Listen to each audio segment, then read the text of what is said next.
اللهم يا حي يا قيوم فرج همي ويسر أمري وبارك لي في قناتي وأفتح لها أبواب الخير والنجاح. اللهم ارزقني فيها القبول والانتشار وأجعل ما أقدمه نافعا ومباركا وأرزقني متابعين أوفياء وسخر لي من عبادك من يعينني ويدعمني وأصرف عنا العوائق والتعب وأجعل القادم أجمل بفضلك ورحمتك.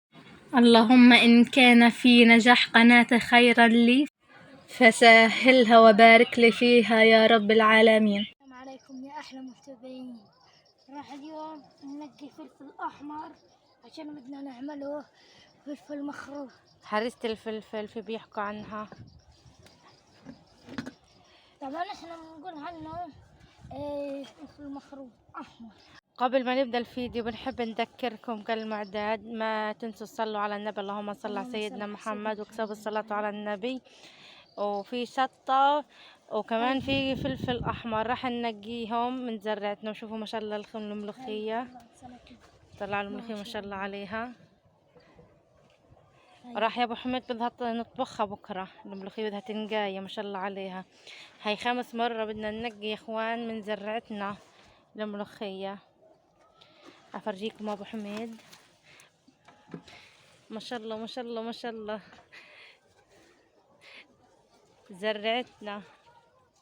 طبعا شطة يا متابعين، شطة حمرا حار. محمد بحب هالشطة، بحب الاشي كمان يكون حار، رغم انه احنا كمان بنحب الاشي الفلفل الحار، محمد بحبه بزيادة.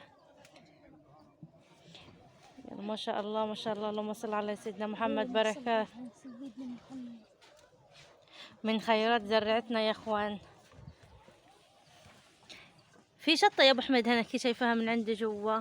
هاي في كلها نقيها يا ابو حميد، واللي تحت كمان. وهي هان في كمان قرن احمر اكيد كمان انتوا شايفينه راح نروح من الجهة التانية. في كمان يا ابو حميد شطة وفلفل. في شطة حمرا حار كمان من الجهة التانية بدنا ننقي هيو فلفل أحمر ما شاء الله. هذا بقوله عنه فلفل سلطاني، إبراهيم سلطاني او قرن الغزال، في بسموه قرن الغزال عشان عامل زي قرن الغزال.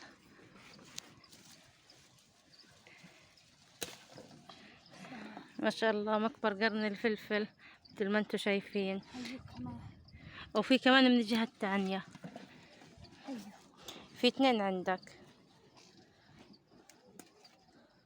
وفي كمان واحد هنا فوق. ايوه من عندك كمان. في غدة يا شطة يا ابو حميد حمرا. روح نقيها. هيدا 3 قرون شطة حمرا ما شاء الله زرعتنا. في غدا عندي شتلة البتنجان الصبح كمان شفت. هي تعالي ست، تعالي بفرجيك ما شاء إياه. الله. الشطات 3 قرون. مكبرهن. اللهم صل على سيدنا محمد وبارك. في كمان وراك. هاي قرنين. عشان إن زمان ما ناكل هرسة الفلفل. استقتلها يا ابو حميدة. يلا تعالوا معنا نشوف ايش بدنا نعمل في زرعتنا اللي نقيناها يا اخوان. تعالوا معنا فرجيكم. السلام عليكم ورحمة الله وبركاته. كيف حالكم؟ كيف انتم اغلى واطيب متابعين؟ الله يعطيكم العافية. كيف انتم؟ ان شاء الله تكونوا بخير وسلامة وعافية ان شاء الله رب العالمين. ربنا يعطيكم يجزيكم دائما يا ربي بالاجر الكويس. الله يرضى عليكم. احنا اليوم عنا بدنا نعمل من زرعتنا هريسة الفلفل زي ما انتم شايفين.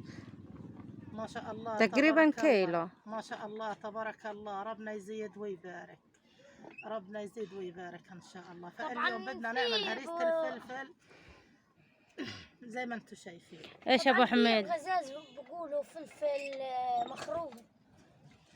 في بقولوا هريسة الفلفل، في بقولوا الفلفل مخروط. اهلنا في مصر بيحكوا عنه هريسة الفلفل زي ما انتم شايفين. ما شاء الله تبارك الله. وهي ابو حميد هاي الباكينة جابها من جيراننا. وهذا جابها من جيراننا. الله يبارك فيهم. ربنا يعطيكم لما يرضيكم يا رب.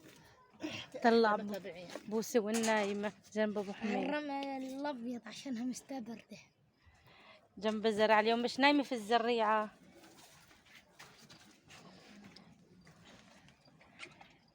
راح ننقب الفلفل ونرجع لكم. وهاي ابو حميد بلش يخلط لنا الفلفل.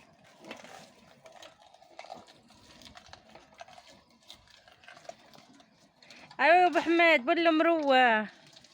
احنا بكينا يا احلى متابعين واغلى متابعين عندنا ماكينة ماكينه على كهرب. الكهرب قبل الحرم، فاثناء ما انكسفت هاي بده الدار ينزل. انكسفت الدار بالماكينه.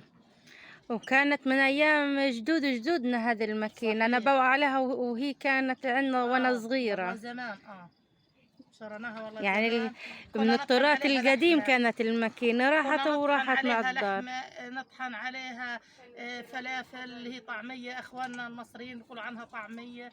نعمل هريسة الفلفل نعمل عليها. وكانت شيء كل نعمل. الجيران يجوا هاي بده يطحنوا يطلع. عنا يا بموسم أحلى الفلفل، متابعين. يجوا يطحنوا. كل من قال انا قريب حبيب جار لا كلهيتهم يجوا والله، وفي ياخذوها على بيوتهم ينقلوا الماكينه، رغم انها كانت كبيره ياخذوها وعلى بيوتهم نقول لهم خذوها. عمرنا ما عزينا عن جار ولا عن حبيب حاجه. الحمد لله رب العالمين. طبعا احنا مثلكم يا متابعين. ابو حميد ما زالوا معاكم قاعد بيخرط الفلفل. ما تنسونا يا اخوان الوصل معانا من اللايك والشير، وتحطوا لنا اشتراك في القناة حتى عائلتي كل شي بتنزله تحضروا لنا اياه. عشان عائلتنا الصغيرة وقناتنا يكبرن بفضل الله ثم فضلكم يا أحلى وأطيب وأغلى متابعين على قلوبنا. طلع مية الفلفل يا حبيبي. هو المفروض الفلفل نخليه يوم او ساعتين على القليلة انه يدبل. فمحمد فرحان بده اللي ياكل فلفل، له زمان من 3 سنين ما كنا هرسة الفلفل. مثل ما انتم شايفين مستعجل ابو حميد. في السوق يا اخواني، في السوق هريسة الفلفل، بس هريسة الفلفل اللي بتجينا مش زي اللي احنا بنسويها على ايدينا. بتكون حامضة ومالحة ومش زي اللي على ما نقدرش إيدينا. ناكلها. فما في يعني اي اكل بتاكل فيش بعد اللي انت يا الانسان بتسويه على ايدك. بتسوي في بيتك، أيوة. في منزلك، في خيمتك. يعني هذا هالكيف تعرف ايش سويت وايش عملت وايش حطيت في شوية اكلك. الفلفل هذول يعني ايش بدك، يعني احسن من نشتري من برا. احسن ما نشتري معون كبير. اكتر اشي ابو حميد مبسوط على الفلفل، مثل ما قلت لكم احنا صح بنحب محمد الفلفل، أبو حميد بحب بس الفلفل بحب يا إخوان. زيادة عنا الاشي يحرق. وما زالها كمان البسة كده يعني. محمد بجيب الاندومه لازم يحط على الاندومه شطه، فانا يعني بعصب عليه وبقول له ليه بتحط تبقاش لونها مبين الاندومه، مش الاندومه لونها بيضة، عشان ازاي هو مستجع يخرط الفلفل. بيكون لونها حمرا كأنه حاطط عليها صلصة، بس هو مش حاطط صلصة، هو بيكون حاطط عليها فلفل. طبعا يا اخوان ضيل الشطة الحمراء الحار. محمد انتوا شايفين كيف محمد بيحكوا لكم اياها بطريقته الخاصة، الشطة الحار. هلا هو خلص الفلفل بده يخرط الشطة. ربنا يزيد ويبارك ان شاء الله. ما شاء الله. وهي الفلفل هرسة الفلفل. ربنا يحفظكم يا رب من كل شر وسوء يا رب. دائما الافراح والليالي الملاح والسعاده تكون في بيوتكم يا الله. يا اخوان كيف بنزل الفلفل الحار. وابو حميد خلص خرط الفلفل مع الشطة.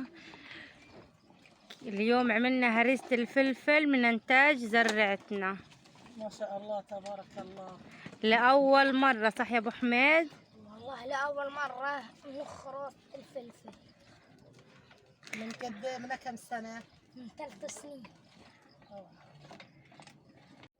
طبعا هذا خبز الطابون، راح ندق الفلفل. دوق يا ابو حميد، دوق يا ابو حميد. اليوم عند ابو حميد عيد يا احلى متابعين، لانه عنده هريسة الفلفل. شوفوا ما شاء الله عليها، ما شاء الله حمرة. كيف يا ابو حميد؟ بس بتحرق. شهي بس حار.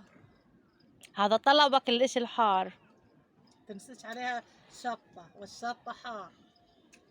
زاكية؟ طبعا لو مش زاكية بدك تحكي عنها زاكية، لأنه هرسة الفلفل هاي مش أي إشي. يلا عبي الفلفل، ابو حميد عده خلص لنا الصينيه وهو بتدوق لنا. خليها كده. ايش رايك يا ابو حميد؟ نستاهل يحطوا لنا لايك واشتراك على القناه؟ يستاهل يحطوا لايك وشير، يفعلوا الجرس. حتى عائلتنا ايش بننزل تكبر. ينزل لهم الفيديو اول باول يحضروه. ادخل هنا نهبي. طبعا زي ما انتم شايفين بنهبي الفلفل اللي ابو حميد خرطه.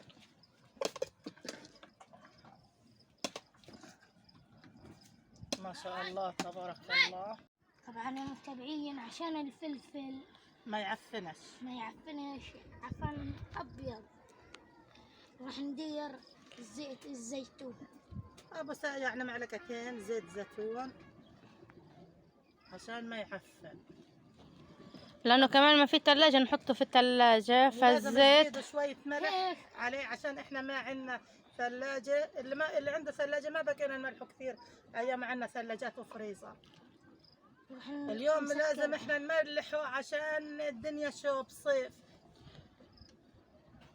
عشان وهيك عملنا مرتبان هذا ما شاء الفلفل الله تبارك الله من انتاج زرعتنا. يرزق يا رب الجميع يا الله. هذا الفلفل لو بدنا نشتري المرتبان بده 50 شيكل، فاليوم ام ابو حميد وفر علينا وعمل لنا من زرعتنا. الحمد لله رب العالمين. طبعا هذه زريحتي. محمد يا احلى متابعين مش قادر يفارق المرتبان الهريسة. راح ينيموا الليله في حضنه هرسة يعني الفلفل. مش عارفة كم يوم بده يقعد عنده، والله ما انا عارفة. ابو حميد كم يوم تتوقع يقعد عندك؟ هذا يومين. يومين. يلا منح الفلفل. طبعا يا احلى متابعين خرطنا الفلفل وما زالها لوسي وبوسي نايمات مثل ما انتم شايفين. لوسي نايمه جوا الخيمه وبوسي هناكي نايمه ورا ابو حميد وما زالها نايمه. خليها نايمه يا ابو حميد. طبعا واحنا خلصنا معاكم هريسة الفلفل. ربنا يجازيكم كل خير ان شاء الله. طبعا ما تنسوا فضلا وليس امرا تحطونا لايك واشتراك، تشيرونا هذا الفيديو عشان طبعا قناة مريم الغزاوية قناتنا تكبر بصوتكم وحسكم وان شاء الله يا رب العالمين. وبارك الله فيكم وسبناكم في امان الله وحفظه، والله يرضى عليكم.